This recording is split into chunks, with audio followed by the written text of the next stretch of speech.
te montre mon étirement le plus horrible des muscles fessiers, tu vois, celui que je déteste et que je fais uniquement lorsque je ne peux pas faire autrement. Donc voilà, tu vois, je me mets à 90 degrés ici. Je passe mon pied par-dessus l'autre au niveau du genou. Tu vois, j'essaie de garder 90 degrés, là, j'avance un petit peu. Et là, je vais essayer d'aller par là-bas. Et tu vois, comme je suis raide, c'est extrêmement compliqué. Alors, je fais comme je peux, j'essaie d'aller par là-bas. Alors, tu vois, il y en a, ils font le lotus et tout, et ça va là-bas. Mais moi, je peux pas, je suis trop raide. Et ça tire même des deux côtés. Donc, j'essaie d'appuyer. Et c'est pas facile du tout. Je te jure, je suis raide. Hein. On va dire que, je dirais que tout le monde est plus souple que moi, sauf les gens qui sont blessés.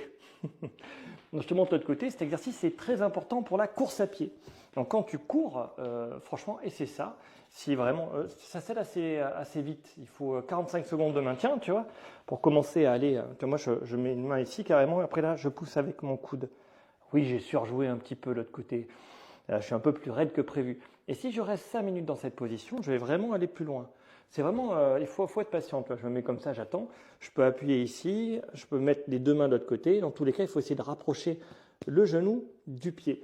Et ça va vraiment t'aider à gagner en souplesse de hanche. C'est très important pour le coureur à pied, notamment le marathonien, parce que quand le marathonien est court, il va subir de multiples micro-traumatismes et il va naturellement s'enraidir. Donc là, on va pouvoir regagner de la souplesse. Là, on va voir, il y avait des enraidissements. Souplesse égale mobilité normale. Mobilité normale égale beaucoup moins d'arthrose, beaucoup moins de gêne et de douleur au niveau du dos, des hanches et des genoux. Et oui, il faut de la mobilité pour courir, sinon ça ne marche pas. Qu'est-ce que j'ai d'autre à dire sur cet exercice-là? Non, voilà, faut attendre longtemps.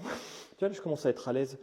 Et plus j'attends, plus je vais y aller. 5 minutes, c'est bien. Tu vas voir, c'est long, hein, surtout si tu es raide comme moi.